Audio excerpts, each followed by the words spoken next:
The truth is, the QAnon movement is controlled opposition.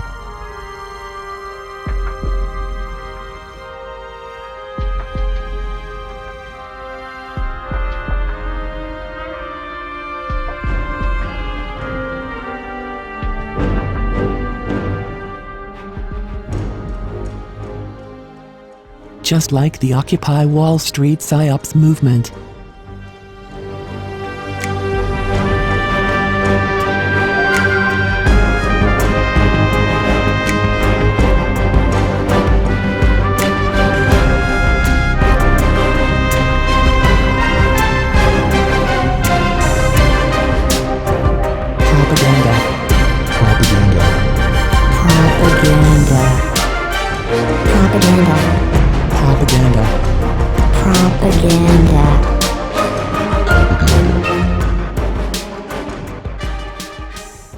The QAnon movement is not about truth.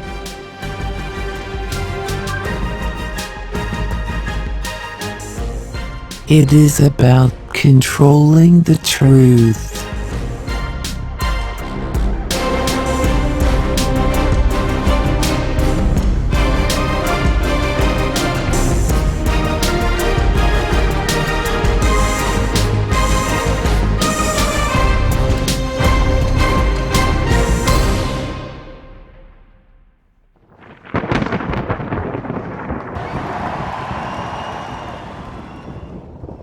QAnon is, in essence, a conspiracy theory that gives hope.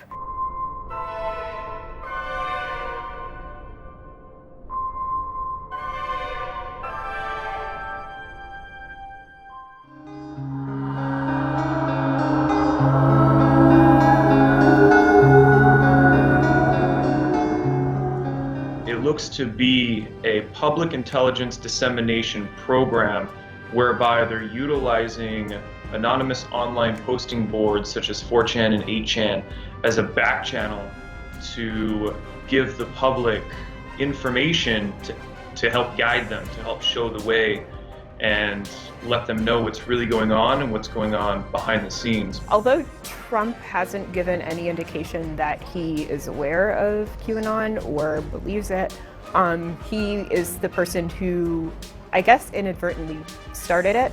He made a cryptic statement to reporters in early October where he talked about the coming storm, a statement that he then refused to explain. The phrase "the storm" has come to be super important to people who believe or circulate these posts, where the storm refers to this kind of coming mass justice against all of Trump's enemies. Kind of anonymous posts on a site called 4chan. They started spreading to other platforms like YouTube and like Reddit, where people who maybe aren't as familiar with how 4chan works or how to read it could start to access and see these posts and get excited about them. A bunch of people who believed in QAnon or wanted to give it more visibility showed up to a Trump rally wearing t-shirts and carrying signs that had big letter Qs on them. Many media outlets covered that and explained what QAnon was and began to kind of dive into this breakthrough moment for this conspiracy theory. Notice how QAnon is promoted and very well organized. These signs were made and handed out for people to hold up. This is why they all look the same. A political rally is controlled 100% with propaganda. They only allow what they want people to see, which is positive imagery, which is why you will never see negative protesters. People who believe in the QAnon conspiracy theory. Are so broad and It often is also bizarre. shockingly widespread. It's like an alternative reality game. First, you don't know how many people who are circulating QAnon really believe it, right? So there are a couple of reasons why you might circulate a conspiracy theory. One is because you believe it to be true and you want to awaken the masses to the truth of that theory. Another reason you might spread it is you like to cause chaos. Cause chaos. Order out of chaos.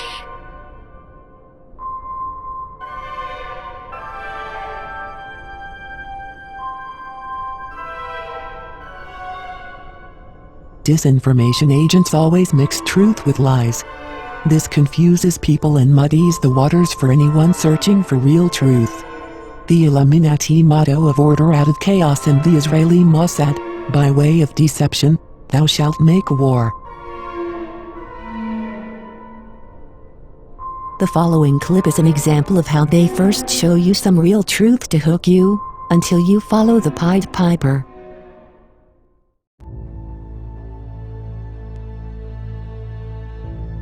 Have you ever wondered why we go to war? Or why you never seem to be able to get out of debt? Why there is poverty, division, and crime? What if I told you there was a reason for it all? What if I told you it was done on purpose? What if I told you that those who were corrupting the world, poisoning our food, and igniting conflict were themselves about to be permanently eradicated from the earth? You might think that an idealistic fantasy. Well, let me tell you a story. We acknowledge there are criminals, of course. They rob your house, they steal your phone. They can murder you too if they think they can get away with it. We have all experienced criminals in one way or another. Criminals, as we know, are those who choose personal gain over the rights of others and have no regard for the law. But here is where you need to expand your thinking. Criminals can also succeed in business and politics, and can be elected as our leaders. If a criminal became the president, imagine what they could achieve. They could use the full weight of their executive power to commit much larger crimes, and ensure they and their friends were enriched to the fullest extent possible. A criminal president could create alliances with other criminal presidents, and then collaborate on more global criminal activities. Anything goes. Drug running, human trafficking, whatever makes the big bucks. The 20th century was turbulent with war, economic disaster, famines, and displacement. We have always accepted these things as just human nature, and simply the way the world works. Something inevitable, and due to the weaknesses of human nature that drive us to these actions. This is where we were all tragically wrong. You are not a criminal. I'm not a criminal. So how can we just assume that it is human nature that is driving all this pain and misery? What if it wasn't human nature at all, and as a result of something more deliberate? We were taught that capitalism was the cause of a massive rich-poor divide and the reason for poverty, which in turn is the reason for war, crime, and starvation. Others were taught that communism, a system of equal wealth across all people, was really to blame for the mess. But you see, folks, it is none of these things. It is not our nature to fight and be racist. It is not in our nature to rob from others. What you must learn is that it was the criminals all along. Yes, they got power. More power than a criminal should ever have. They rose to the top of media companies that control our news and entertainment. They ascended to the top of the banking system, also to the Oval Office, to Brussels, to the Vatican, to the Crown. They crept in quietly. They became leaders of agricultural companies who have control over our food supply. Also big pharmaceutical companies, the ones we trust to help us when we're sick. Nobody stopped them, and they just recruited more criminals to help them. First, they accumulated the world's wealth. They invented a system of money called central banking, which lends money to governments with interest, placing countries into eternal debt. People's wealth got less. Their wealth got more. Much more. When a criminal is already as rich as they can get, then protecting their ill-gotten gains becomes the priority. Angry citizens tired of being poor are a major obstacle and can revolt if they suffer enough. The criminals needed to prevent this, so they diverted attention to the last remaining competitor, the people of the world. You and me. We were not happy being ruled by criminals and having to work 3 jobs just to survive. They know we won't accept it. So they use their control of the media to set black against white, woman against man, young against old, Muslim against Christian. They convinced us we were the problem so that we would fight and destroy ourselves. To get it done faster, they attacked all aspects of humanity that make us strong. Like family, using their influence over culture. They popularized lifestyle choices that led to a surge in broken homes, lost youth, and substance abuse. I could talk all day about how else they deliberately weakened us, and it would turn your stomach. We were just trying to get on with living.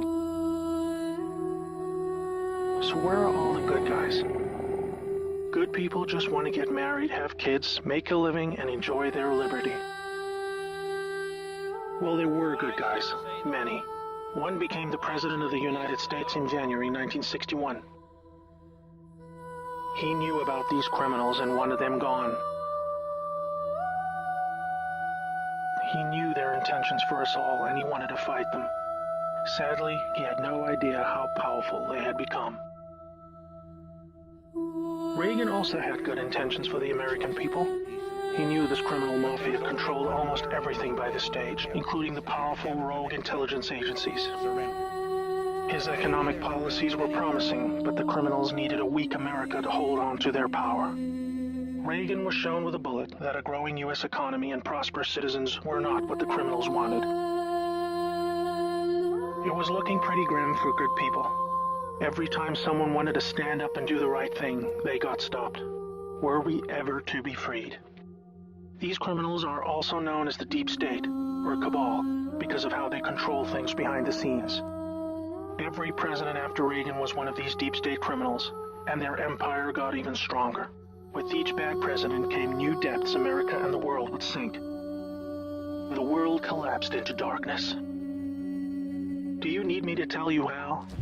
Destroyed factories, declining job numbers, sicker people, opioids, destruction of Iraq, Syria, and Yemen with pointless war, displacement of people into Europe, ISIS, terrorism, collapsed governments, poverty, and genocide.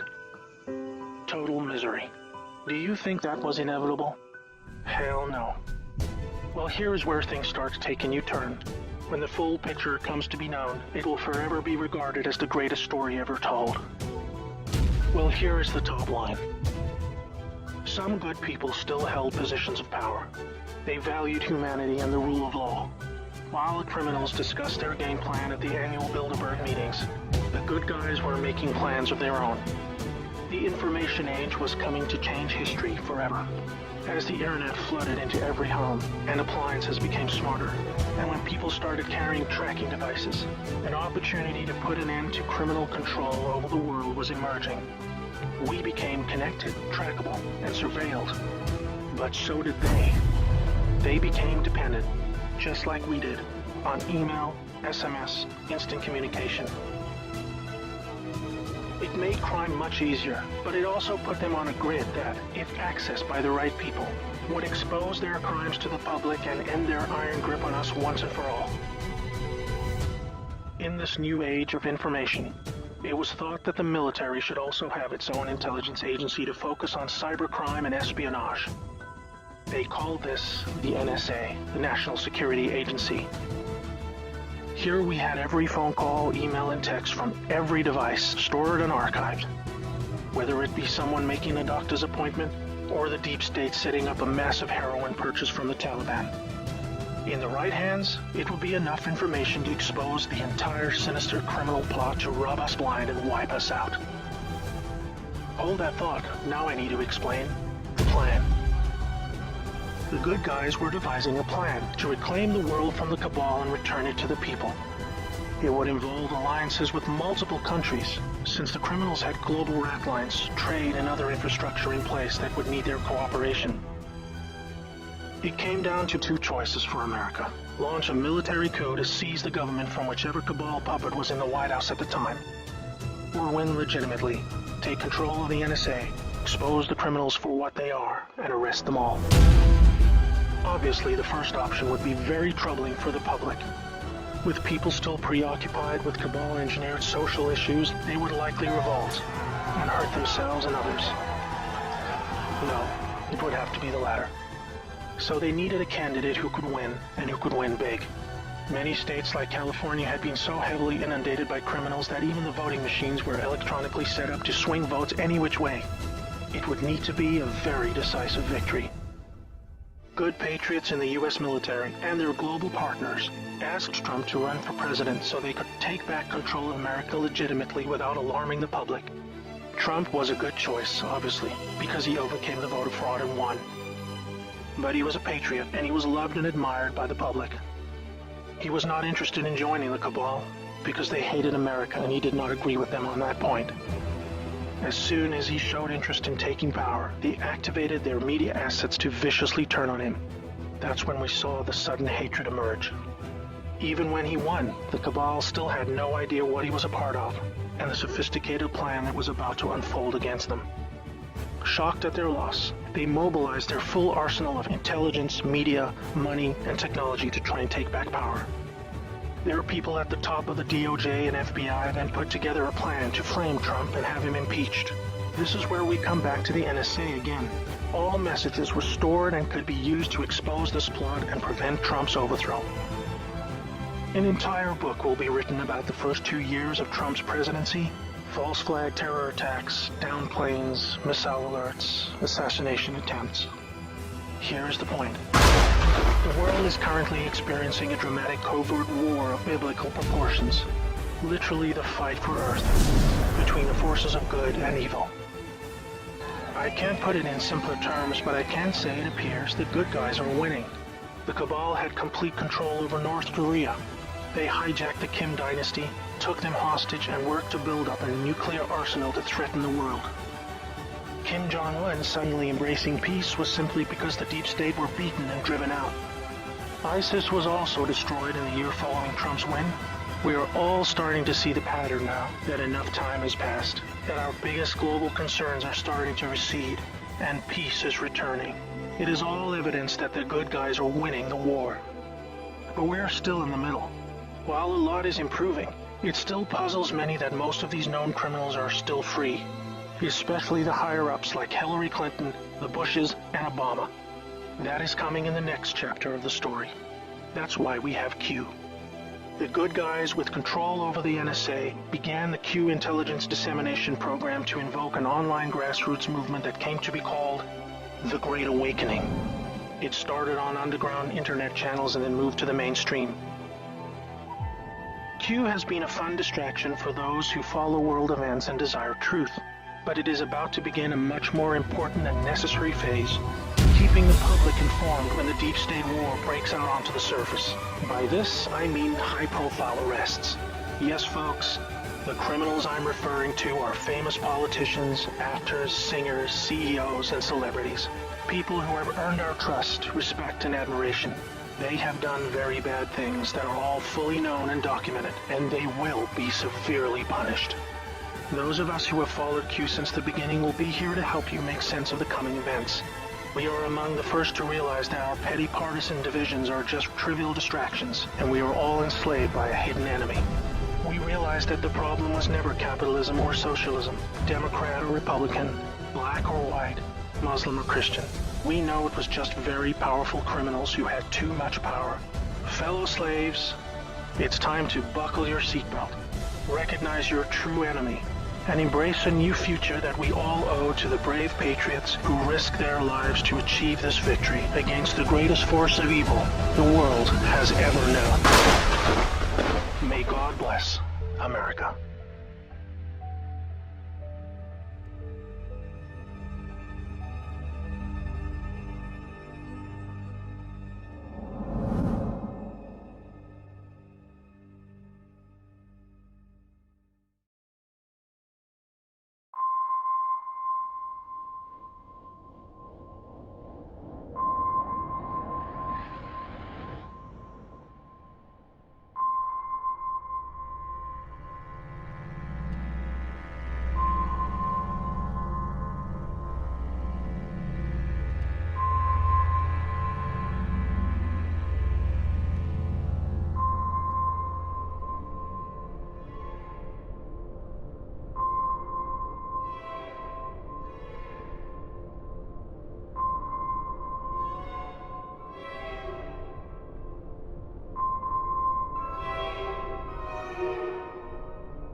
They wore shirts and signs emblazoned with only the letter Q.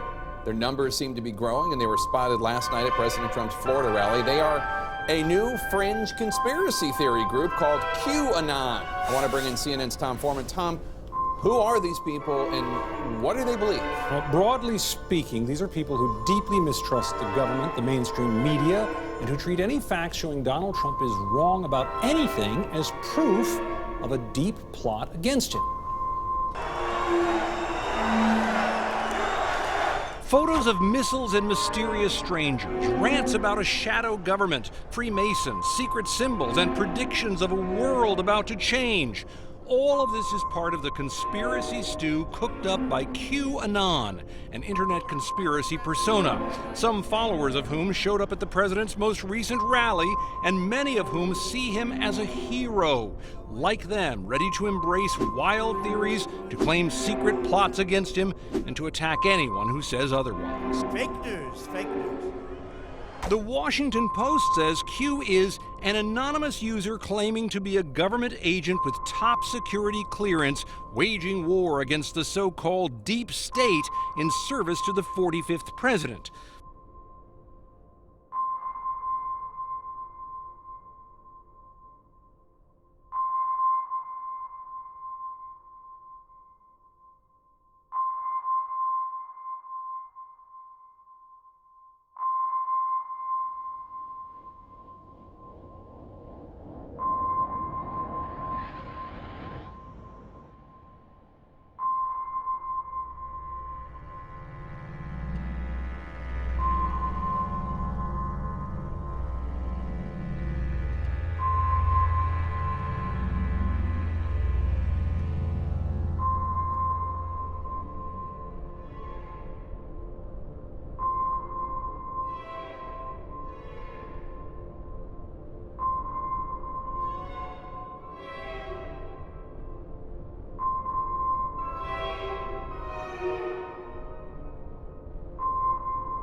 But let me show you something else. BuzzFeed dug up an old quote from Donald Trump talking about a large-scale terror attack 19 months before 9/11. In his 2000 book, The America We Deserve, Trump wrote, "I really am convinced we're in danger of the sort of terrorist attacks that will make the bombing of the 1993 Trade Center look like little kids playing with firecrackers." Trump also mentioned the mastermind of the attack, writing, quote, "One day, we're told that a shadowy figure with no fixed address named Osama bin Laden is public enemy number one, and U.S. jet fighters lay waste to his camp in Afghanistan. He escapes back under some rock, and a few news cycles later, it's on to a new enemy and a new crisis." Trump. Wait. Yeah. Okay, hold on a second. Is this really Trump before 9/11?